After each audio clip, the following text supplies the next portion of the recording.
Piindi TV koyi dañi wone mbiyen Piindi TV Piindi TV dañi wone mbiyen Piindi TV Piindi TV dañi wone mbiyen Piindi. Assalamu alaikum bandiraɓe fulɓe wonɓe funnangue hirnangue e rewo worgo mi salmini kala kalowo demgal fulfulde nde an andi ɗo gonɗa e to kedɗa fof wontoro ɗo tawima ɗon salminima sadi tedduɗo gonde ɗe nedi caggal yettude Allah noon e julde e guiɗo mum sallallahu alayhi wa sallam mi arti ɗo e yewteram wonde fayida nde e yewteram mawde nde hono comédie show taw ko ɗo tan e nder Piindi TV wonani kam kadi belamma e weltare e weytaye ngam noddude ɗo banam gorko sehilam Seydou Ba gorko mo Richard-Toll Seydou Ba gorko pullo daraniɗo pulagu ha no hanirta ni kadi machallah badɗo gueɗe kewɗe e nder pulagu machallah baniraɗo gorko sehil hono Seydou Ba gorko mo 2STV somi welama par ce que eɗen gandi jeudi fof e samedi fof oɗon jiyamo to ayawo 2STV omo waɗa toon golle baɗɗe fayida hande ko on woni koɗo men eɗen gandi noon comédie show ko émission mo ganduɗa ko théâtre tan ko hen min jahata donc omo jouit série goto biyeteɗo arɗo e jeylaya ko ɗum ɗon addimo ɗo hande émission o haade mi nadde noon e yewtere nde hano hannirta ni mi rokkat gorko pullo salmina bandiraɓe Seydou Ba no mbaɗɗa mi salmitima seydi wontoro ɗo mbiɗa ni sa yiɗi kadi mi nawtuma ha gay kaada to fulɓe yaroɓe keddam ɓe mbaali to ko weltanade mo feewi no feewi e invitation o salminde aussi mawɓe galle ɓe hono mawni men giɗo men sehil men on woni Daouda Moussa Dia premier questeur à l'Assemblée nationale eɗen mbaɗa kadi mbaɗamo félicité e nomination makko kesso o eɗen mbiya yo jogoro jaam calminen mawɗo Abou Samba Diop calminen sohna Leyla e Baba Hamad jinnaɓe men ɓe ganduɗa wona ɗo puɗɗude ɗen e maɓɓe e dendagal personnel Piindi TV kamɓe kala ɓe calminama ɓe juurama ɓe beltanama no feewi Aïcha Allah jarama koɗo mbiɗa ni tan kono min wiyante Seydou Ba ya haalan bandiraɓe hol gonɗo Seydou Ba holto Seydou Ba jeeya holto Seydou Ba ummi e hande ari ɗo e Dakar foof mbaɗa résumé tukusel garten noon e temmen no juuti juutani en tout cas Seydou Ba ko ɓiɗɗo pullo jeeyaɗo leƴol ngol mbotu mum dasa e wuro wiyetego Richard-Toll ko ɗum woni adresse o Seydou Ba komi ɓi pullo jeeyami ko Richard-Toll radio ji somi welama mi wiya groupe aji mawɗi gonɗi e Sénégal ɗi kanji fof mi liggima hiɗi mi liggima groupe Excaf télécom woni Dunia ɗon puɗɗorimi mi liggima groupe Sud woni Sud FM ɗon deftumi hen mi rewi radio ji communautaire ummimi ɗon mbaɗmi voyage garmi ga Dakar woni puɗɗorimi ko radio Bambilor ɗo ceerno Amadou Ba ummimi toon ndewmi Jokko mo Rufisque ummimi Jokko garmi Express Anour mo Farba Senghor de woni ministre Abdoulaye Wade président Abdoulaye Wade ummimi toon jaami Almadina FM maintenant Almadina FM ko toon mbarrumi intégré groupe Futurs Médias woni TFM et RFM maintenant ko wona ɗum ko mi woni radio teccani radio ji en ligne ɗi ɗum jibini radio télévision fulɓe jibini Piindi ɗum ɗo ɗum jiɗmi wiide ko teccani ko hen télé fulɓe yalti hen Piindi TV yalti saabu radio télévision fulɓe inde nde ko min e Abou Samba Diop o inniri ɗum radio télévision fulɓe RTF o ewa donc ɗum rewi ha radio télévision fulɓe yalti hen rewi kadi ha Piindi TV yalti hen donc ko oɗo dal woni Seydou Ba hande no mbiruɗa joni e présentation ma ni mbeɗa gollo e nder groupe Origine SA ɗo 2STV ɗo 2STV to kawam élage kaw élage mi wayri nandemo de sa yimuɗo salminomo de passage donc Seydou Ba haali ɗo rewi ɗo Seydou Ba haali hol gonɗo Seydou Ba saabu neɗɗo ɓuuri andude hoore mum wadde eɗen gandi Seydou Ba machallah titone mum ko animateur machallah e animateur radio et télévision ko ɗum andira Seydou Ba mais tawa ko pulaagu omo wawno wadde leñol wolof par ce que omo nani wolof no fewi machallah jibinar Richard Toll kam wiyata ko tew ina nani wolof mais o suuɓi ko wadde e leñol pulaar donc ko ɗum yimɓe gandirimo animation min jiima noon aɗa waɗa animation ha ɓooyi min jiituma kadi natɗa e comédie woni e battu téléfilm ko nanduma hen dahaba an woni Abdoulaye An mbeɗo salmina mbo au passage mbeɗo salmina groupe Fouta Vision fof ko mecce ɗe goɗɗodirani aɗa andi no waɗi ina waɗi mecce ɗe ganduɗa eɗe mbawi yaadude no waɗi ɗe ganduɗa ɗe mbawa yaadu woni somi hokkimo yeru animateur no wawi won acteur film animateur no wawi won nalanke animateur no wawi wonto journaliste par ce que fooɓre nde ko ɗum gotum sa ƴeewi ko ɗum ɗo no jangi nalanke kam nalanke ɗo joni hande somi yinoma Seydou Ba ya won nalanke jiɗmi widema tan kamɓe fof koɓe artiste en koɓe artiste en mais no mbiɗa ni meccal ngal ɗo e ngal ɗo ne wawi yaadude sauf nalankagal kam mi arananma tan bisimilla no waɗi hande des animateurs ɓe ganduɗa koɓe welɓe daade joguiɓe instrument ji ana joue min de mi ala hen ina woodi sa ƴeewi Viviane ana waɗi clip goto mo waɗi waddimo ko animateur uji ne yimana yimda mabɓe ne woodi sa yeehi ɗo nalanke biyeteɗo Abou Toxine ana jogui kasitaji ɗi yimata ko min jaɓata hen dande pourtant woɓɓe fof ganda ɗum mais jiɗmi wiide tan ko artiste hay jaari sal ko noon wayi machallah kanko noon wayi omo wawi yimde ko artiste yagal tan ko artiste becce artiste ɗum ɗon fof ko art jeeya kono jiɗmi wiidema tan ko sa ƴitti kam hande wi kam aɗa waɗami premier questeur à l'Assemblée nationale walla aɗa waɗami hande ceerno lasrariyanke wawa won eyyi jiɗmi wiide hande Daoud par exemple no woniri hande premier questeur ni ana wawi guittambo hande mbaɗayamo président assemblée nationale guittambo ɗon mbaɗayamo ministre guittambo ɗon mbaɗamo président kono sa wi Daoud hande yo ar waɗanma ar yillo walla aftowol omo wawi weeɓani donc ko ɗum tan nannimi e série ji he histoire o noon no juuti par ce que dahaba min mi andamo ko kanko andimi mbeɗo teskidal ma won duuɓi tati no tawami mbeɗo min kawra e programme uji o wiyami konngol grand min mbeɗo yiɗi liggadade e ma kono jiyatmi kom no jogui caméra donkumi faam ko yiɗi haalde ko ha anniversaire am battinimi wadde ɗo Dakar o wimi grand min mbeɗo yiɗi liggadade e ma mi heftinimo mbimi mo joni so anniversaire o gasi ngara kawren jooɗoɗen jewten o ari min jewtide o wimi grand min joguimi ko chaîne YouTube mbeɗa waɗa série ji pulaar kono ko jiɗmi waɗ ko mbeɗa andi an mbeɗa waɗma hen sentir mbeɗa andi an aɗa wawi kam hen wallu mais mbimi ɗum mi wona mi meeɗa joude théâtre wimi kono min mbeɗa jogui fimde eɗen mbawi gollodirde mbimi mo bisimilla ana waɗi condition ji noon goho ko wonata ko pulaar wimi ɗon en pamodiri ɗo mbimi ɗiɗi wonata ko hunde wande niveau wona puccu ala wonata ko so en pelliti min somi felliti hen naat jiɗmi ko waɗa niveau wona hunde wande fayida taw wona membikinade noon mbaɗen ha feewa mbinum gueɗal ɗimmal ngal tataɓal ko pulaar kalaten ko nesuji fulɓe kollirten hen wona français ji wona wolof wona ɓornule bonɗe wona noon tawa jangguinten hen ko fina tawa men pour dañde wawde yaltinde message uji ɗi ganduɗa sukaɓe men wonɓe caggal leydi e génération tokoso gonɗo ɗo hande dans les grandes villes tawa heɓe mbawi hen wadde capté koɓe ganduɗa ko eɓe mbawi wadde moderne ɓe daña en ouverture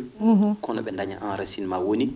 jo udditoɗa e pine goɗɗe he udditoɗa e ɗemɗe goɗɗe he kono tawa aɗa indi ka ɗemgal ma taw koye pulaar dahaba wimi min ko ɗum taki mbeɗa sukki maji duuɓi tati fof mbeɗa yiiɗi yo en liggoto donc ɗum woni min puɗɗi yiwtide e concept oɗo série momin jaltiɗi série o momin jaltini hay inde ɗe ko minen miijiɗi ɗum min addi arɗo o kanko addi jeyla o eyyi maintenant min pawi scénario o min gondi kadi e scénariste mo ganduɗa ko ɓi fuutanke porɗo Abou Gaye mbeɗa salminamo au passage min jewtiɗi hen o ummi Fouta o ari ɗo min jooɗi min jewtiɗi ko ni woni min puɗɗi oɗo série biteɗo arɗo e jeylani on nani ko Seydou Ba wi ko gila fuɗɗande tan ha nannimo e nder série arɗo e jeylani mais ɓayde ko a meeɗa wadde théâtre koye animation gonɗa première fois ma hippede caméra ji mbima ya tourne série mbima action koni nden waɗani ma caɗele adananima caɗele waɗani par ce que mbeɗo wowi ɗum déjà mbeɗo wowi awo meeɗa wadde théâtre eyyi ko kalannomami nane ko nani arta aɗa andi sa woni neɗɗo média a woni neɗɗo radio a woni neɗɗo télévision a andi ko woni bande annonce a andi ko woni publicité a andi no émission waɗirte introduire a andi no waɗirte développé a andi no waɗirte conclure sa tottama texte aɗa wowi tottede texte publicité ya lire ɗum aɗa wowi tottede texte tawa ko avis de décès ya wat ɗum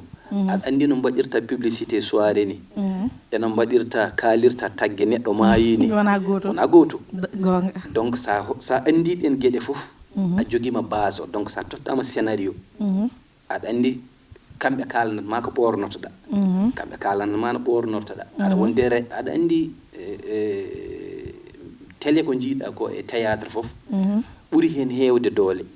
avant acteur o no ara ko réalisateur et scénariste so réalisateur o woni réalisateur mawɗo a dañi scénariste mawɗo donc ɓen no mbawma wadde encadré maintenant so tawi aɗa jogui chance aɗa ummi e comme domaine momin goni o pour mbaɗa intégré saɗatama eyyi heddi noon kala ko neɗɗo no waɗa ka novicien kala ko aɗa waɗa aduna ñande premier jour ma aɗa fuɗɗo ɗum o ma dañ pression ma dañ stress kono noon ɓoyata après mbaɗa intégré par ce que ko leegi ɗe goɗɗodirani quoi machallah o nani ko Seydou Ba wi ko e nder arɗo e Dieyla ko kanko woni acteur principal o Dieyla woni actrice o an en tant que Seydou Ba rôle mo tottoɗa o casquette mo tottoɗa o arɗo est ce que rôle o ne welma par ce que machallah kala jeeɓowo arɗo e Dieyla ne yiya rôle mo mbatta incarné o par ce que en général aɗa wawi dañde casting o ɓe mbiya Seydou Ba machallah omo jogui casting naggam omo wawi jouer ɗum ɗo mais au profond de an taw rôle o welanima walla ko mbatta ko an welanima minen somin jeeɓi tan emin ganda mais an machallah emin namdoma rôle mo tottoɗa o arɗo o hono rôle o wayema arɗo o no welimi kono wona min waɗimo choisir de casting o waɗa ha réalisateur et scénariste o jooɗi e dahaba en ɓe jooɗi ɓe ƴeewi ɓe mbi profil Seydou ana yaade rôle joude oɗo rôle donc min dans un premier temps ko adi ko mi alano hen choix comme mi tottiri konngulam tan mi yiɗano weedi ɗumen ala min ko ɗo jiɗmi wonde walla ko ɗum jiɗmi hay soɓe mbinomin par exemple min jouata rôle kaw Hamdou o mi essayat par ce que ko ala ɗum sa tottama ɗum Seydou mo eyyi non jiɗmi wiidema tan somi ari hay sa waɗi essai emin ganda somi ari e komi anda mi jaɓi mi filliti mbeɗa naata kala ɗo nawami hen mi yahat par ce que aɗa andi ko taki nawatami toon ko janggoyde maintenant jangde wawdena hen wasde wawna hen kadi woto yejjit animateur ina heewe mabɓe ɓe ganduɗa ko comédien ji mais hokkuma yeru min mbeɗa jogui façon ji ɗi ganduɗa e nder animation ma besil haalanma ɗum min jooɗotono télé mi jalnama ha o yaa o wi Ndiaga Ndour o wiyamba ayi Seydou omo jiiɗa ɓuuri kucca jalnade c'est à dire somi welama min e sehilaɓam hannde no waɗi ɓe ganduɗa so jonde jooɗama tan kami arani ɓe pewnitta par ce que mbiɗa wawi waɗ créé jalnide kono noon wona profil am e oɗo série wona profil am joni a addi question goto mo ganduɗa ko moftunoɗo ɗum ko an addi ɗum joni ɗum wona profil ma e oɗo série beele an sa nawama e série goɗɗo dokkoɗa rôle comédien Seydou Ba est ce que aɗa wawi ɗum par ce que an heɗo tan mi haalanma an machallah profil ma an a wona comédien noon tan mbimi ñande fof mi haalat ɗum ɗo hon yimɓe hayso jiiɗi wadde comédie yahata ɓe gona comédien ji hayso ɓe mbaɗi comédien ɓe poursuit welata ɗum mbiyanmi Ibou Kane ñande fof o mettina joni Ibou Kane yeru Ibou Kane hayso waɗi comédie welata par ce que o wona comédien kanko machallah profil makko rokkimo ko yo won directeur uji e des rôles de classe wonde patron an ko on profil gonɗa wadde sa wi joni aɗa wiya aɗa wona comédien ɗum est ce que an sa tottama rôle pour ya wat comédie ma ya mais mi nani ko kalɗa ko mi jaɓiɗo yeah. kono mbimi aɗa andi neɗɗo garɗo mana yakori wonko mbawɗa ɗum wallu so tawi aɗa yiɗi wallude ɗum kadi aɗa andi to yiɗma nawto ka janngowo a wonat less martaba ma jinmi wi ko min sinno ko feera min sa wi kam yumi aɗa mi waɗa comédie mi jaɓata par ce que mbeɗa andi pasata kono jinmi wi ko kamɓe tawde mi hokkiɓe konngula so ɓe jiɗino yomi waɗɗum mami waɗ essayé par ce que wadde essayé bonani so mi waɗi essayé maɓe gando kat ɗum ɗo wawa won ɓe mbiyami an ara waɗ goɗɗum ko toon jiɗmi haal kono mbeɗa faami exactement ko jiɗɗa wi ko ina waɗi neɗɗo fof ko yaadi mbeɗa andi ina waɗe yimɓe hannde sa ƴetti ɗumen wi aɗa jona ɗumen rôle directeur ɓe mbawa par ce que ɓalli maɓɓe ni ko comédien ayi kucca sa soynimamo ara o suwa haalde tan a jalat donc c'est dans le sang ina waɗi ɓe ganduɗa Amadou Diallo par exemple sa yi Amadou Diallo tan a jalat avant na haala tan sa yimo no wawma ƴeew tan jalnuma min par exemple mi wawa wadde ɗum mais ala on profil donc mi waɗanmo rejoindre e ko kalɗa ko gonga par ce que kadi woto mi yejjin joɗɗim ko ceerno banggue théâtre banggue théâtre ɗum ɓuuri mais joni honko kalɗa joni mbiɗa nden aɗa wonde Bessel son mbaɗi émission so yalti o wiyata ko oɗo Seydou Ba ko comédien ɓayde ko émission o ko comédie show il faut jalna yimɓe ɓe joni non a rokkat min ande dok ko ganduɗa an a wuuri ɗum tan ko ganduɗa ko hunde jalnide tawa ko an wuuri ɗum ko an wadda ɗum tawa so bandiraɓe ɓe nani ɗum ma jal seeɗa yew tan ɗo joni il faut ganda mi fuɗɗima nayude joni mais hay e cukagu ma gueɗe kewɗe mi yejjiti ɗum non hay cukagu ma ko ganduɗa joni continent namnodirde mi wona miijade mi ƴeewa par ce que ɗo joni mi anda holko mbawmi haalandema ɗo ko jalni cukagu ma guila e mawnuɗa holko mbaɗɗa e meccal ma golle ma même e série ardo e jeeyla ko mbaɗɗa tan ko ganduɗa sa miccima ɗum tan sa haalni bandiraɓe ma jal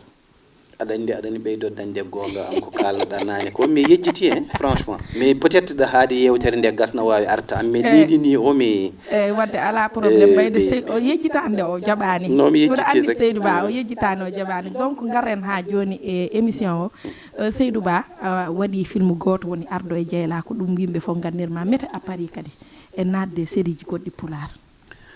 aɗa andi de natanmi hen nde ko nanni kam hen jingere par ce que mi yi série ji goɗɗi ɗi ɗi gona pulaar ɗi kanji fof sa ƴeewi jouat ɓe rôle uji principal ɓe ɓurɓe hen yodde ɓe walla ɓurɓe hen forde ɓe ko fulɓe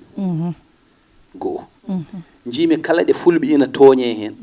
jouata rôle o ko pullo jiimi kala de ɓe jaltina hen gueɗe leñol men ɓe jaltinto ko banggue coofɗo banggue kersiniɗo o ɗum muusi kam wallahi gueɗal gongal ngal ko leydi men ndi fuɗɗi ko min mi meeɗa yi série pulaar yalti e télévision mawɗo wona RTS wona TFM wona 2S donc ɗum ena jeeya min eko muusimi so tawi mi dañino sago am tawatno hannde série fof jaltuɗo leñol gongol tawa enen série ji men jowina jaltuɗon aɗa andi ko saabi ɗum ko jogiɗen ko ɓe ngala ɗum banggue pinal banggue leñol ko jogiɗen ko ɓe ngala ɗum mi okkan mo yeru sa waɗi hannde série aɗa haala wolof ko Sénégal tan yeɓata ɗum so heewi Gambie e Mauritanie leyɗele takkiɗe ɗum ɗe fof nanta wolof donc ɗum uddi sa waɗi série pulaar hannde fulɓe Nigéria ɓe tan meeɓe ɓuri population Sénégal o fof donc enen eɗen jogui ngaalu ha heewi mo ganduɗa mbatten ha mbaɗen ɗum exploité très bien aɗa andi no mbaɗeten ha mbaɗen ɗum exploité jungo woota foɓɓata Aïcha kala mo jiiɗa e aduna ka ballaɗo ayi kala ko waɗi dental woni gonga jibinat enen en ngala ballal sa wi noon ma yimɓe ɓe mbi eɗen jambita kono mi okkan mo yeru arɗo e jeyla mbeɗa andi ko fuɗɗi hen waɗe dépensé ko wirtima million ngaji 7 tina yaha ɓuri ɗum te ɓuri a ƴeewi techniquement niveau mo série o adda ayi côté logistique a nder galleji ɗo tournateɗo ayi moyen ji baɗaɗi hen ɗi fof ala hay sponsor goto ko Allah tan andi hono min mbaɗata hamin tourna a faami kono ƴeew holno foti joguiɗen hannde directeur uji entreprise wonɓe leñol he tawa ko entreprise uji ɗi ngannduɗa eɗen jogui budget de communication eɓe mbawi hen wadde kalis mumen ɓe daña visibilité hono foti joguiɗen commerçant ji hono foti joguiɗen milliardaire uji ɓe ngannduɗa heɓe mbawi hen wat jawdi mumen ɗum liggue par ce que hunde nde weeɓani ayi enen leñol men ala culture mais seeɗa ɗon kadi mbiɗa yiiɗi taw laañal tan seeɗa haade mi yejjidde mais ko tahi ɓen ɗon fof goni fulɓe ne jeeɓa en ne jiiɗi en ne invita en an aɗa andi ko mbimami mais ko tahi ɓe garani wallude en ko ɗon woni namdal ngal ɗo aɗa andi ko tahi mi wiidema ɗon woni namdal ngal wona e série ji he tan ayi animation o ayi journalisme o min mi haalata haalam mi haalanma haala hammeli hammeli ne jogui yewtere wiyetene ngaalu hamme ka majeur e promotion makko ko journaliste en mawɓe mbaɗata ɗo e leydi he koko toon ɗin école ji janggi toon yalti kan mbawa ko jogui minen jolfuɓe ɓe koɓe mbaɗata animation koko ɗum min janggi ɗum min mbawi ɗum min mbaɗata mais ko taki la ilaha illallah ko taki o kay woni débat o ko taki o ko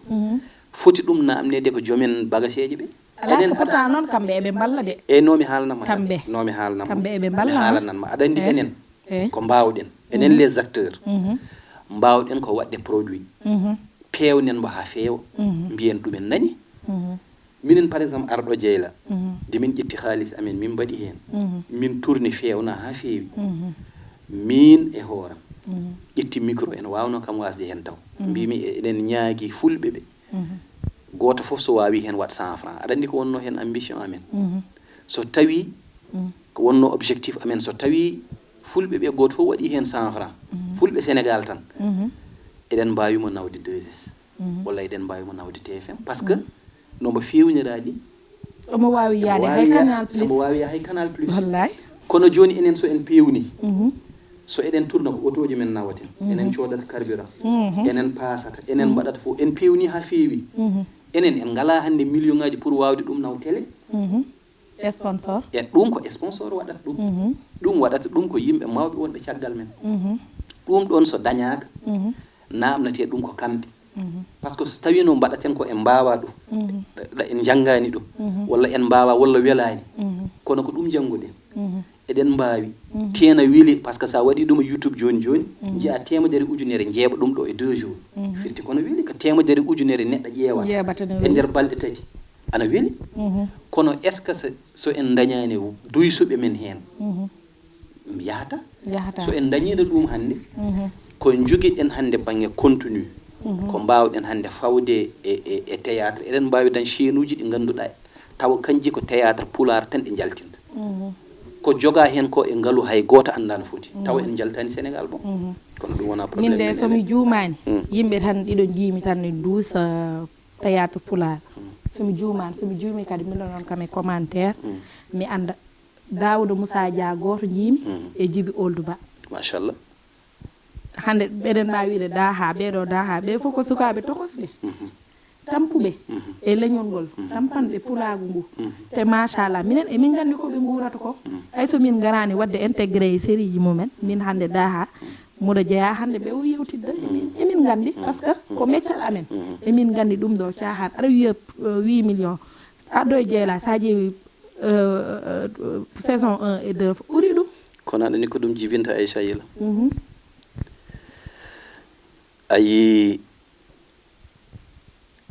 kala mo wonki ni ko wonani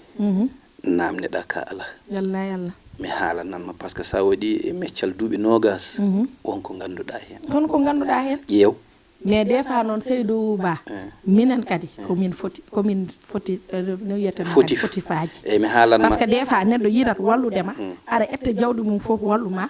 a fotani a waɗata ɗum no poɗɗa waɗirde ni kañumne so ɓooyi gedda yaaha jooɗoyo waɗa croiser les bras eyyi mami aran ma kanji dum minen kadi minen mami aran ma kanji didi amen minen ne kadi parce que mi namni mama 2 fois pourquoi be ballata min eyyi mami aran ma kanji didi fof ada andi enen jogi problème yana jeya e problème aji men wiide ada wada engagé ka wawa atampat ayisa woni animateur ada wawi wadoy théâtre ada wawi wadoy gede gabbide hende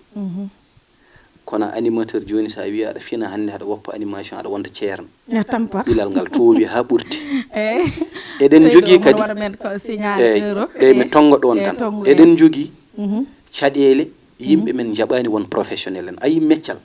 sa yidi hen wuurde a teddina dum ha para très bien enen non yimbe men ji ha mbawa yide woni acteur uji di joni tan ya nato série joni ya won millionnaire dum wawa c'est pas possible wawa won succès remete ayi succès remete ayi Seydou Ba finan tan hande woni ko on halni on parcours makko to rewi do fof gilay radio ji communautaire uji gilay risatol haw yetti do parce que neddo a warat chemin mais pina tan hande biya mo won milliardaire wala mo won actrice wala mo dañ succès par force a tampinor hoore ma ayi jogibe jawdele be sobe tottibe dum woni métier mumen be tawa ko yimbe fibibe parce que no wawi won métier ma aussi tawa anne wona neddo baddo correct ada wawi kono a barkinani kala ko tottoda a ñaamat kala ko yimbe tottuma a bonna dum ben abe nende rendo he kono no jogi yimbe nganda dum woni meccal mumen ndimaagu mumen okkani dumen ñamde mbuudu janan min hay goto wawa wadde feere ha joodo den liggey do joni me jam fo ma parce que mi yida janga kuccindire me jukko mi jabanta dum hay goto ko wona dum ko mbimi ko hebi men ko adani ko dum jibinta laamu men o ko wurata hande ko Aisha yalla yew te jamatin lifol laamu ngol enen acteur uji di en mbadi hen doole men fibir baaji en be mbadi hen pibi mumen seernaabe be mbadi hen ayaji mumen jargaaji di mbadi hen jawdele mumen hono gonarten bibbe leydi ndi jangen ha mbaawen jogoden produit ji men ganduda eden mbaawi hen ngurnen hen besguji men kambe jetten laamu jamen ha keben leñol ngol heba totto dumen udda téléphone aji mumen be udda bureau ji mumen a wawa noddu ministre keba a wawa noddu député keba a wawa noddu directeur entreprise keba kambe fo e ben uddi koy ma adani ko dum addi leñol ngol jaggi koy mumen e laamu mabbe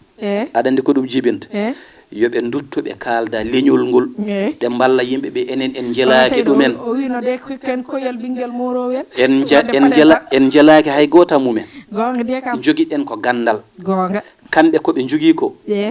ko enen totti dumen dum gonga la biliyaaruji dibe tottadi be biya ka yobe mbaddum e population he mais woto be jettutam nawan leƴƴi goddi be ngop fulbe no jodi kadi so min noddi min kaba te ko non be mbadi danam ko dow ko non be mbadi be ballani leñol ngol be daranaaki ngol be jinganani dumen enen en biya en puggayani hay goto biiden dum yo hokku men dépense gouvernement keso gardo ma sazu ne fulbe de en tout cas nana leela de bayde ko min koyel bingel moroyel njeben tan seeda bismillah Seydou ma sen haalde jeey wadde émission men fuddima gasde Seydou mudo wima ya rew don tan mayno bandirabe muñan tan ma mujji inshallah mbaynortumi tan ko waajade hayso tawi mi alana dum gandal mbedo jogani dum yidde gede tati so naati e leñol yo yimbe jaggu hen juudi mo en temedere wata boccita so gandal naati leñol so ngalu naati leñol so laamu naati leñol laamu honon be belsindima ha nana hebi bonde joodi mumen so be duttaaki e leñol ngol be duttaaki e leñol he e bandirabe do fay do mojjani te siko be bonni be toñi leñol ngol wallahi Allah parce que leñol liggade ha heba jama lefol laamu ha heba aduna fo no ndara men be mbada costume aji mumen be uddo e der e be pewnana ko be ngoppa leñol ngol ha laaba dum so be duttani be kalde yimbe he be kalde jandi yankobe be kalde animateur be kalde serna be kalde aynaabe remobe da faydo mojja e mogo yankobe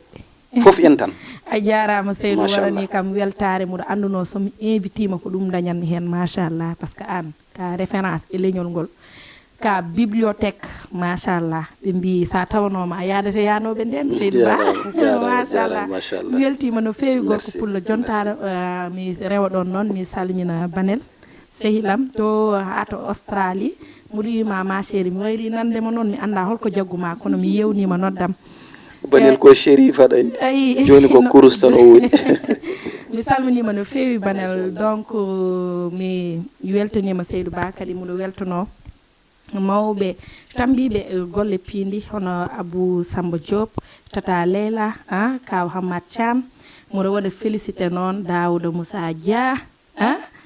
machallah denɗam o muɗo wima ko batteɗa ko questeur d'assemblée ya jogor première questeur ya jogoro jaam ka neɗɗo moƴƴo ka tedduɗo ka jiɗɗo min minen hande machallah aɗa yiɗi min aɗa waddi min tenir machallah a jaguirani min komin liggotoɓe e galle o jaguirɗa min komin baniraɓe ma rewɓe machallah donc an kala ko dañɗa tan aɗa handi hen aɗa handini e ko ɓuuri ɗum machallah kadi emin ɗaminino ɗum e ma par ce que emin gandi ka liggotoɗo kadi ka moƴƴo donc emin mbaɗma félicité emin mbaɗa félicité gouvernement o foof ɗon calmintum noon gorko mbo boɓeɗen min komi élément fidèle de monsieur Amadou Hott mboɗo wiyamo kadi kankone ko dañi ko kankone yo jogoro jaam ko machallah saabu weeɓani gona e hunde ha machallah itte kadi totte goɗɗo fof ko machallah fof ko yo Sénégal yaaru yeeso tan donc emin mbaɗamo kanko kadi félicité no fewi par ce que ko technocrate kadi ko liggotoɗo Amadou Hott yew machallah cikkaw cikkanam cilu ba mi salmini bandiraɓe ɓe foof kadi muɗo wiya so tawi hon ko kalmi ɗo kadi ko henanaki on gande koy ko haala comédienne min mi wi on komi comédienne ko somi émission mo ko émission comédienne somi haali ɗo ko fewani oɗon jarno kam oɗon jafo kam gandon ko comédienne haali goppiron noon tan mbason wadde haydara goppiron noon muɗo wiya on kadi ha semaine goɗɗo tawa ko comédienne goɗɗo walla comédien goɗɗo tawa ko ɗo tan e nder Piindi TV merci beaucoup Piindi TV koye dañi wone mbiyen Piindi TV Piindi TV dañi wone mbiyen Piindi TV Piindi TV dañi wone mbiyen